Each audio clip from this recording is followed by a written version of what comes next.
प्यारे बच्चों, welcome to my channel Verma study 2020 book लाना। मैं यूपी बोर्ड के क्लास 11 के छात्र छात्राओं के लिए इकोनॉमिक सब्जेक्ट को हिंदी माध्यम से मैं फुल कोर्स कराऊंगा। यदि आप फुल कोर्स करना चाहते हैं तो मेरे चैनल को सब्सक्राइब कीजिए और बेल आइकन को प्रेस करना ना भूलें, ताकि जो भी वीडियो मैं अपलोड करूं उसका नोटिफिकेशन आपको सबसे पहले मिल सके। प्यारे बच्चों, भारतीय अर्थव्यवस्था के विकास में चैप्टर 4 चल रहा है, निर्धनता, पॉवर्टी। इसमें जो है हमने 4 वीडियो डाल दिया है। आज हम लोग अभ्यास जो लास्ट में एनसीईआरटी के बुक के अंत में क्वेश्चन है उसके आंसर के बारे में पढ़ेंगे। तो पहला प्रश्न है, कैलोरी आधारित तरीका निर्धनता की पहचान के लिए क्या उपयुक्त है या क्यों उपयुक्त नहीं है। प्यारे बच्चों, इससे पहले अगर आप सभी वीडियो देखे हैं तो क्वेश्चन अपने आप में एक्सरसाइज के प्रश्नों का आंसर आपके अंदर से आने लगेगा।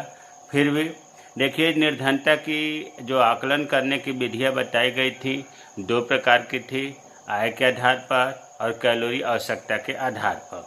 कैलोरी में यह भी बताया गया था कि जो शहरी क्षेत्र के व्यक्ति हैं उनके लिए 2100 कैलोरी और जो ग्रामीण क्षेत्र के व्यक्ति हैं उनके लिए 2400 कैलोरी की आवश्यकता होती है। क्यों ग्रामीण क्षेत्र में ज़्यादा है? क्योंकि ये ज़्यादा हार्ड वर्क, कठिन श्रम करते हैं। तो अब प्रश्न ये कह रहा है कि कैलोरी आधारित तरीका निर्धनता की पहचान के लिए क्यों उपयुक्त नहीं है। प्यारे बच्चों, देखो, हमारे जीवन में संतुलन भोजन की ज़रूरत होती है। संतुलन भोजन का मतलब है कि उसमें इतनी हरी सब्जियां होंगी, इतने सलाद होगा, इतनी पत्तीदार सब्जियां होंगी, इतनी सूखी सब्जियां होंगी, मतलब बैलेंस बना करके। लेकिन कैलोरी आधारित इस संतुलन का तो बात ही नहीं करता है, जानकारी भी नहीं देता है कि संतुलन आहार का महत्व क्या है। ये तो कैलोरी कह रहा है कि जिस मिलना चाहिए। मान लो कोई आप चिप्स खा लिए 2 पैकेट 10 रुपये वाला, आपको लगभग 400 ग्राम कैलोरी मिल गया। तो क्या ये अच्छी बात है? सही पैमाना कर रहा है कैलोरी आधारित? नहीं, बिल्कुल नहीं कर रहा है। दूसरी बात कि आपको यह भी पता है कि निर्धनता में मूलभूत आवश्यकताएं वो पूरा करने में असमर्थ होता है व्यक्ति। इसमें तो पता ही केवल कैलोरी की बात हो रही है, उसके आवास के, उसके वस्त्र के, उसके शिक्षा के, उसके स्वास्थ्य के, ईंधन के बिजली जो बहुत ज़रूरी है। इन सब के बिना निर्धनता थोड़ा ना दूर हो जाएगी। केवल कैलोरी अगर 2100 या 2400 से मिल गया तो निर्धनता दूर नहीं होगी। पता चला उसको रहने के लिए घर नहीं है, उसका हेल्थ सही नहीं है, एजुकेशन नहीं है, तो कैलोरी से क्या होगा? उसकी निर्धनता दूर थोड़े नहीं होगी। यही चीज़ इसमें पूछ रहा है कि कैलोरी आधारित तरीका निर्धनता की पहचान के लिए क्यों उपयुक्त नहीं है। कैलोरी आधारित तरीका निर्धनता की पहचान के लिए उपयुक्त नहीं है क्योंकि 2100 या 2400 कैलोरी एक मनुष्य जैसा जीवन जीने के लिए पर्याप्त नहीं है। यह एक संतुलन आहार की आवश्यकता को भी नहीं बताता। एक गुणवत्तापूर्ण इंसान, अच्छे इंसान की तरह जीवन जीने के लिए एक व्यक्ति को वस्त्र भी चाहिए, आवास भी चाहिए, शिक्षा भी चाहिए, स्वास्थ्य भी चाहिए, ईंधन, बिजली इत्यादि, इन सब की आवश्यकता होती है। इन सब की उपलब्धता के बारे में भी कैलोरी आधारित तरीका नहीं बताता, इसलिए विधि अच्छी नहीं है। दूसरा प्रश्न है, काम के बदले अनाज कार्यक्रम का क्या अर्थ है। काम के बदले अनाज, निर्धनता दूर करने के लिए सरकार द्वारा ढेर सारे कार्यक्रम चलाए गए, जिसमें एक कार्यक्रम था काम के बदले अनाज। मतलब ये 2004 में शुरू हुआ, वर्ष जो है 2004 में शुरू हुआ, और इसका उद्देश्य ये था, भारत में जो 8 राज्य हैं जो पिछड़े हुए थे, ज़्यादा सूखा प्रभावित थे, गरीब थे, वो 8 राज्य कौन कौन से थे? गुजरात, छत्तीसगढ़, हिमाचल प्रदेश, मध्य प्रदेश, महाराष्ट्र, उड़ीसा, राजस्थान, उत्तराखंड। इन 8 राज्यों में जो लोग मजदूरी करते थे ग्रामीण क्षेत्रों के, उनको मुद्रा न दे करके उसके बदले अनाज दिया जाता था ताकि वो भूखों न मरे। तो इसीलिए इस प्रकार की योजना को, जो मौद्रिक मजदूरी के बदले अनाज देना ही काम के बदले अनाज कार्यक्रम कहलाया। ये 2004 में शुरू हुआ था। तीसरा प्रश्न है, भारत में निर्धनता से मुक्ति पाने के लिए रोजगार सृजन करने वाले कार्यक्रम क्यों महत्वपूर्ण हैं? कितना बढ़िया क्वेश्चन है कि गरीबी, निर्धनता मीन्स गरीबी, गरीबी से मुक्ति पाने के लिए रोजगार सृजन, मतलब लोगों को रोजगार मिलना चाहिए, तब निर्धनता से मुक्ति मिलेगी। तो अब क्यों रोजगार मिलना चाहिए ये पूछ रहा है।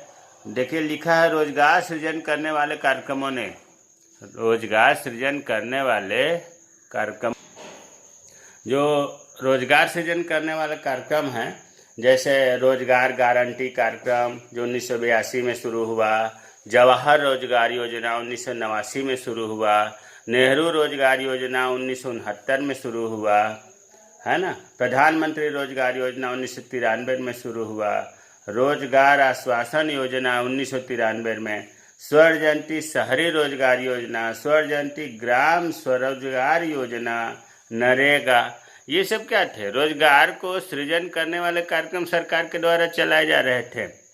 तो ये जो कार्यक्रम हैं ये कौशल तो प्रदान करते ही हैं, इनको बैंक द्वारा वित्तीय सहयोग भी मिलता है।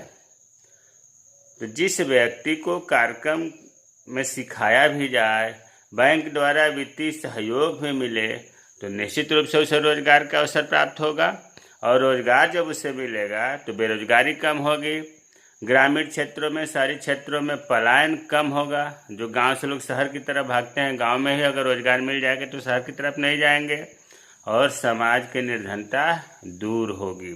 तो रोजगार तो बहुत ज़रूरी है।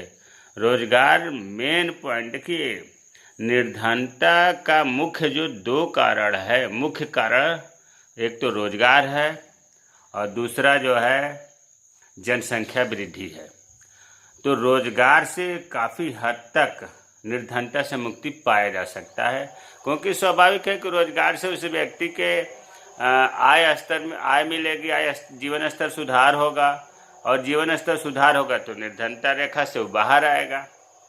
चौथा प्रश्न है, आय अर्जित करने वाली परिसंपत्तियों के सृजन से निर्धनता की समस्या का समाधान किस प्रकार हो सकता है? देखिए आय अर्जित करने वाली परिसंपत्तियों का मतलब ये होता है, इसको हम दूसरे रूप में ये भी कह सकते हैं वर्धनशील परिसंपत्तियाँ, मतलब ऐसा कार्यक्रम करना जिससे कुछ न कुछ आय हो। आय अर्जित करने वाली परिसंपत्तियाँ कहिए या वर्धनशील परिसंपत्तियाँ कहिए, इसका अर्थ ये हुआ, पहले क्वेश्चन समझिए कि ऐसा कार्यक्रम जिससे आय और कमाया जा सके, पैसा कमाया जा सके, तो वैसे कार्यक्रमों का सृजन करना, निर्धनता की समस्या का समाधान करना कैसे हो सकता है? तो इसमें लिखा है कि इस कार्यक्रम के अंतर्गत छोटे उद्योग लगाने के लिए क्या होता है, आय अर्जित करने वाली परिसंपत्तियां के तहत लोगों को गांव में छोटे छोटे उद्योग लगाने के लिए बैंक ऋण देता है, और ऋण जब देगा उसे वित्तीय सहयोग, कुछ सब्सिडी भी देगा, भूमिहीनों को भूमि आवंटित किया जाएगा, तो क्या होगा, रोजगार के अधिक अवसर प्राप्त होंगे, और रोजगार के जब अधिक अवसर प्राप्त होंगे तो उसका जीवन स्तर सुधरेगा। भाई वित्तीय सहायता उसे मिल गई, बैंक से भूमि मिल गया, अन्य परिसंपत्तियाँ मिल गई, तो रोजगार मिलेगा उसे ना, और रोजगार से आमदनी बढ़ेगी, निर्धनता दूर होगी। कहने का मतलब ये है, एक उदाहरण लीजिए, जैसे मान लीजिए एक व्यक्ति है, वो निर्धनता रेखा से नीचे जी रहा है, सरकार उसे गाड़ी खरीदने के लिए कम ब्याज पर ऋण दे दिया, कम ब्याज पर ऋण दे दिया। और वह क्या काम किया कि उस ऋण से जो गाड़ी खरीदने के लिए लिया था, एक गाड़ी खरीद लिया और बच्चों को स्कूल से घर और घर से स्कूल भेजने लगा, बस का उपयोग करने लगा, उसे रोजगार मिल गया, स्वरोजगार मिल गया, और निर्धनता से व्यक्ति बाहर आ गया। तो फायदा हुआ कि नहीं? आय अर्जित करने वाली परिसंपत्तियों से वो निर्धनता रेखा के पहले जी रहा था, अब निर्धनता रेखा से बाहर आ गया, उसे रोजगार मिल गया, उसका जीवन स्तर, आमदनी बढ़ गई तो जीवन स्तर सुधर गया, निर्धनता उसकी दूर हो गई।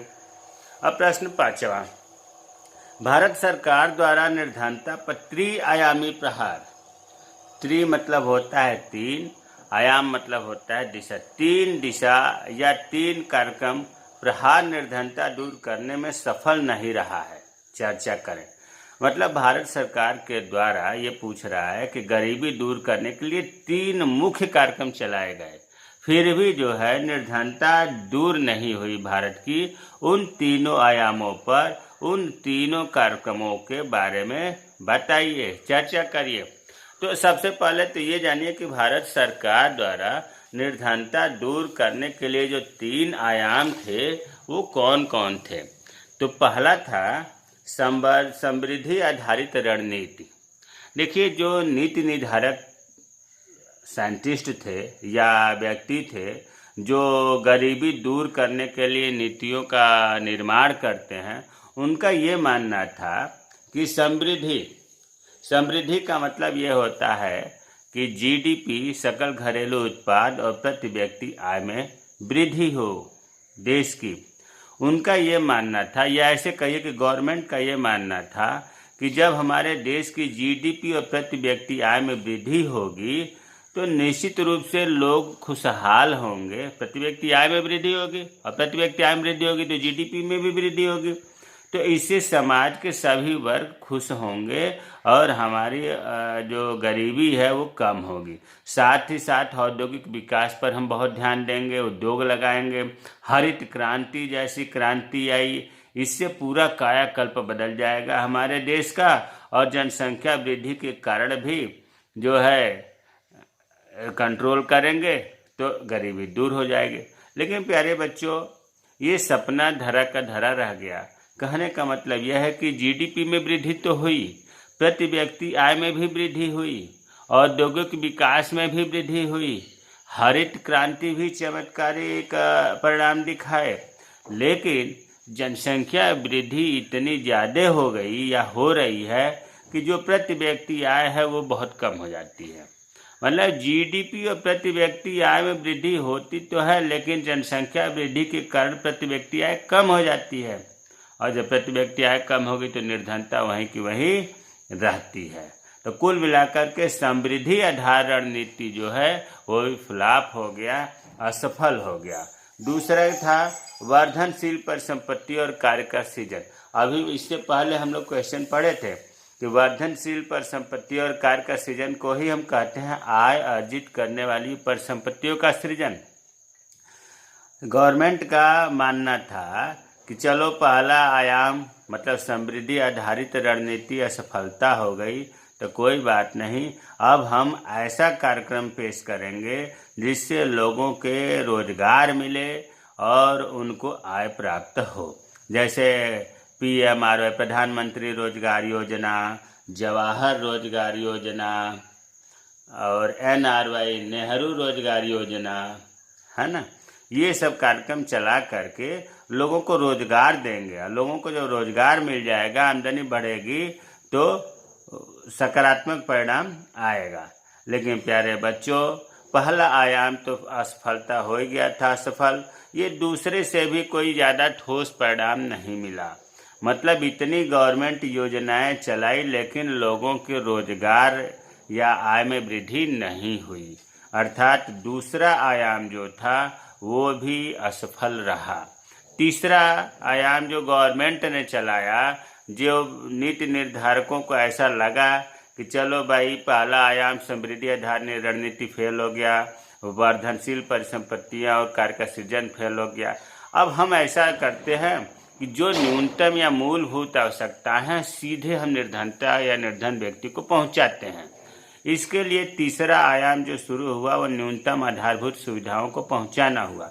न्यूनतम आधारभूत का मतलब जिसके बिना काम नहीं चल सकता, जैसे रोटी, कपड़ा, मकान, शिक्षा, स्वास्थ्य, इनको जो है निर्धन व्यक्ति के पास पहुंचाने के लिए बल दिया गया। लेकिन प्यारे बच्चों, आज भी भ्रष्टाचार के चलते इन नीतियों का लाभ उन्हें नहीं मिलता है जिन्हें उन्हें वास्तव में ज़रूरी है। निर्धन व्यक्ति पर ये न्यूनतम आधारभूत सुविधाएं नहीं पहुंच पा रही है। तो यही क्वेश्चन का उत्तर है कि त्रिआयाम जो था सरकार का वो सफल नहीं रहा जो आपने पढ़ा। अगला क्वेश्चन है, सरकार ने बुजुर्गों, निर्धनों और असहाय महिलाओं के सहायता के लिए कौन से कार्यक्रम अपनाए। कार्यक्रम की कमी नहीं है, लेकिन कुछ कार्यक्रमों के नाम तो लिखने पड़ेंगे ना। देखिए, राष्ट्रीय वृद्धावस्था पेंशन योजना, नाम से ही लग रहा है कि बुजुर्गों को पेंशन की व्यवस्था इस योजना में हुई। यह 1994-95 ईस्वी में शुरू हुई। दूसरा, राष्ट्रीय पारिवारिक लाभ योजना, पर जो निर्धन रेखा के परिवार थे उनको लाभ देने के लिए योजना चलाई गई। ये भी 1994-95 में शुरू हुआ। राष्ट्रीय मातृत्व लाभ योजना, जो गर्भवती महिलाएं थी उनको लाभ के लिए योजनाएं चलाई गई 1994-95 में। ये तीनों योजनाएं चलाई गई। अन्नपूर्णा योजना, ये 2001 में चला। जननी सुरक्षा योजना 2003-04 में चला। आशा योजना 2005 में चला। तो ये बुजुर्गों को, निर्धनों को, असहाय महिलाओं को सहायता करने के लिए हमने 6 मुख्य कार्यक्रमों का नाम लिखे हैं और कब शुरू हुआ उनके वर्ष लिखे गए हैं। अगला प्रश्न है 7वां, क्या निर्धनता और बेरोजगारी के बीच कोई संबंध है?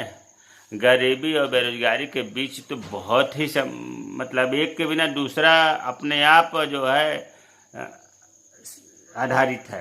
कहने का मतलब यह है कि एक हम इसको वित्तीय चक्र से देख लेते हैं। जैसे मान लो कोई व्यक्ति बेरोजगार है, चित्र से आप देख रहे हैं, कोई व्यक्ति बेरोजगार है, उसके पास आय का कोई साधन नहीं है। भाई, जब उसे कोई रोजगार नहीं मिला, कोई काम नहीं मिल रहा है, कोई काम कर नहीं रहा है, तो उसके पास आय का कोई साधन नहीं है। जब आय का साधन नहीं होगा उस व्यक्ति के पास, तो क्या होगा? आधारभूत आवश्यकताओं को पूरा करने में असमर्थ होगा, असक्षम होगा। रोटी, कपड़ा, मकान, स्वास्थ्य, शिक्षा वो नहीं पूरा कर पाएगा। और जब ये चीज़ें न्यूनतम या मूलभूत आवश्यकताएं जब वो नहीं पूरा कर पाएगा तो निर्धनता में रहेगा, गरीबी में रहेगा।